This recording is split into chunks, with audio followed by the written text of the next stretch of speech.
जैसा कि हमने आपसे वादा किया था कि एलएलपी एक्ट की पूरी सीरीज हम लोग लेकर के आने वाले हैं, तो वेलकम, आपका स्वागत है गंतव्य ज्ञान आपके अपने चैनल में। और इस वीडियो को आप जरूर लास्ट तक देखिएगा, क्योंकि एलएलपी एक्ट की इंट्रोडक्टरी पार्ट है और कैसे ये शुरुआत में आया, कैसे हम इसको इंट्रोडक्शन में लेकर के आए, क्यों इसकी ज़रूरत पड़ी, आखिरकार इंडिया के अंदर एलएलपी की ज़रूरत क्यों थी, ये एक नया कॉन्सेप्ट किस तरह से ईजाद हुआ, इन सब के बारे में आज जानेंगे हम इसी लेक्चर में, वीडियो लेक्चर में। तो कंटिन्यू इस चैनल के साथ में बने रहिए, लगातार इस वीडियो को लास्ट तक देखिए। बहुत सारी चीज़ें जो आपने अब तक नहीं सुनी होगी, नहीं जानी होगी, वो सब हम लोग डिस्कस करने वाले हैं आज इस चैनल के माध्यम से। तो फ्रेंड्स, जब भी इंडिया के अंदर कोई कानून बनता है तो उस कानून को बनाने का अपना एक तरीका है। कानून कैसे बनता है? कानून सुप्रीम कोर्ट भी बना सकता है, और कानून लेजिस्लेटिव असेंबलीज या हमारी जो संसद, जिसको हम विधायिका बोलते हैं, वो भी बना सकती है। तो विधायिका जो है उसमें संसद हमारे पास में एक पार्ट है।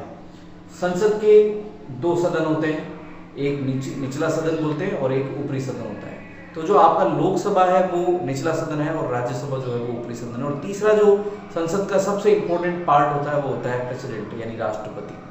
तो जब भी कोई लॉ इंडिया के अंदर आने के लिए होता है, यानी कि कोई सत्ताधारी पार्टी जब उसको लेकर के आती है, तो सबसे पहले वो एक ऑर्डिनेंस पास करती है, और वो ऑर्डिनेंस सबसे पहले आता है लोकसभा के अंदर।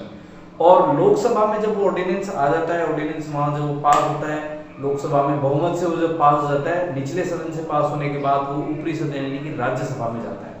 और राज्यसभा से भी जब वो प्रस्ताव, वो ऑर्डिनेंस जब पास हो जाता है, उसके बाद राष्ट्रपति की सहमति के लिए, राष्ट्रपति के सिग्नेचर के लिए उसको राष्ट्रपति के पास भेजा जाता है। बिल्कुल एलएलपी एक्ट की शुरुआत भी ऐसे ही हुई है। तो एलएलपी एक्ट को जानने के लिए हम लोग समझते हैं इसको इन स्लाइड्स के माध्यम से। तो आइए चलते हैं, समझते हैं कि एलएलपी एक्ट आखिरकार इंडिया में क्यों आया, कैसे इसकी शुरुआत हुई। Let's continue.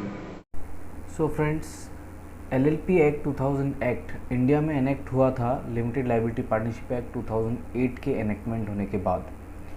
और जैसे मैंने आपको बताया भी था कि कोई भी कानून बनाने के लिए, कोई लॉ बनाने के लिए, एक्ट बनाने के लिए हमें बिल पास करना पड़ता है राज्यसभा, लोकसभा से, और उसके बाद प्रेसिडेंट की परमिशन लेनी पड़ती है। तो ये जो एलएलपी बिल था, ये राज्यसभा ने पास किया था 24 अक्टूबर 2008 को। उसके बाद लोकसभा ने इसे पास किया था 12 दिसंबर 2008 को। और जब प्रेसिडेंट की परमिशन मिल जाती तो वो एक्ट बन जाता है कोई भी बिल। तो प्रेसिडेंट की परमिशन मिली थी 7 जनवरी 2009 को। और ये जो एक्ट है, इसके अंदर टोटल 4 शेड्यूल्स और 14 चैप्टर्स और इसके अलावा 81 सेक्शंस टोटल कंटेन करता है। दोस्तों, इंडिया में वैसे तो शुरू से ही जो प्रोप्राइटरशिप बिजनेस रहे हैं वो हमेशा ज़्यादा अस्तित्व में रहे हैं। पार्टनरशिप बिजनेसेस उसके बाद में आए और कंपनीज़ का अस्तित्व तो बहुत बाद में आया। तो जब कंपनीज़ आई, उसके बाद में लोगों को लगा कि नहीं यार, कुछ ऐसा होना चाहिए जिसके अंदर लाइबिलिटीज़ कम से कम हो और कंप्लाइंसेस कम हो। इसलिए एलएलपी इंट्रोड्यूस हुआ इंडिया के अंदर। और ये मेनली आपके जो मीडियम एंटरप्राइजेज़ हैं या जो स्मॉल एंटरप्राइजेज़ हैं, इसके अलावा जो प्रोफेशनल फर्म्स होती है, जैसे कंपनी सेक्रेटरीज़ की फर्म्स, चार्टर्ड अकाउंटेंट्स की फर्म्स, एडवोकेट की फर्म्स, ये लोग अपने बिजनेस या प्रोफेशन को एफिशिएंटली रन करने के लिए और वर्ल्ड वाइड यानी ग्लोबल कॉम्पिटिटिवनेस को फेस करने के लिए भी ये इन्होंने एलएलपी को बनाया है या एलएलपी को ही अडॉप्ट करते हैं। और ये धीरे धीरे इन दिनों में बहुत ज़्यादा पॉपुलर भी हो रहा है। तो प्रोफेशनल फर्म्स के लिए तो ये बहुत ही फ़ायदेमंद है। दोस्तों, अब बात करते हैं कि आखिरकार इंडिया में क्यों ज़रूरत पड़ी लिमिटेड लायबिलिटी पार्टनरशिप फर्म्स को लाने की। तो देखिए, जहाँ प्राइवेट लिमिटेड कंपनीज़ में भी हमारे छोटे छोटे बिजनेसेस चला करते थे, लेकिन उनके अंदर कंप्लाइंस कॉस्ट बहुत ज़्यादा हुआ करती थी। चार्टर्ड अकाउंटेंट रखना, कंपनी सेक्रेटरीज रखना, और भी बहुत सारी इनके ऊपर जो है लाइबिलिटीज़ रहती थी। ये सारी कंप्लाइंस कॉस्ट इस एलएलपी ने ख़त्म कर दी है। तो limitations of the partnership firm and the rigidity of the companies has led to the birth what we called is limited liability partnership। देखिए, कंपनी के अपने खुद के फ़ायदे होते हैं, साथ ही साथ पार्टनरशिप के भी अपने कुछ फ़ायदे होते हैं। तो यहाँ पर ये एक अल्टरनेटिव सॉल्यूशन है जहाँ पर कंपनी के बराबर कंप्लाइंसेस भी ना करनी पड़े और पार्टनरशिप के जैसे आनंद भी इसके अंदर आ जाए।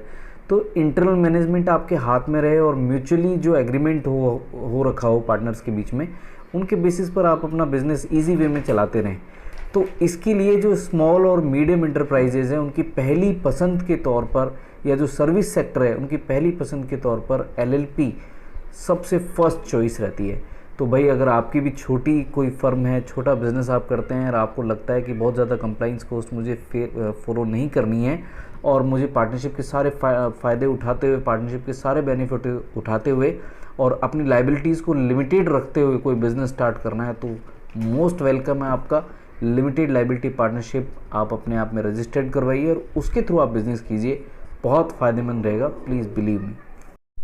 सो फ्रेंड्स, अब जब कोई नया एक्ट हम लेकर के आने वाले हैं तो उसके पीछे के ऑब्जेक्ट क्या है ये जानना हमको सबसे ज़्यादा ज़रूरी होता है। तो LLP के बनाने के पीछे के जो ऑब्जेक्ट हैं वो ये कि भाई हम एक ट्रेडिशनल पार्टनरशिप से थोड़ा हट करके कुछ करना चाहते थे, क्योंकि ट्रेडिशनल पार्टनरशिप में क्या होता है, सबसे बड़ी प्रॉब्लम है अनलिमिटेड पर्सनल लाइबिलिटी।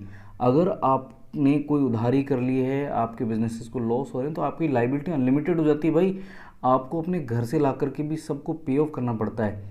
इसका तोड़ किसने निकाला है, लिमिटेड लाइबिलिटी पार्टनरशिप ने, है ना। और लिमिटेड लाइबिलिटी पार्टनरशिप में सबसे बढ़िया चीज़ ये भी है कि इसमें कंपनी की तरह आपको ज़्यादा कंप्लाइंसेस भी नहीं करने पड़ते। साथ ही साथ हम बात करें इसके अदर ऑब्जेक्ट के पीछे, तो इसका अदर ऑब्जेक्ट क्या हो गया कि limited liability partnership is viewed as an alternative corporate business vehicle that provides the benefit of limited liability but allows its members the flexibility of organizing their internal structure as a partnership based on mutually arrived agreement। तो भैया mutually arrived agreement बिल्कुल जैसे partnership में होता है वैसे आप कर सकते हैं। साथ ही साथ आपके जैसे कंपनी जो होती है उस कंपनी की जैसे छोटे छोटे कंप्लाइंसेस भी आप उसमें कर सकते हो। तो कंपनी और पार्टनरशिप दोनों के बेनिफिट इसमें।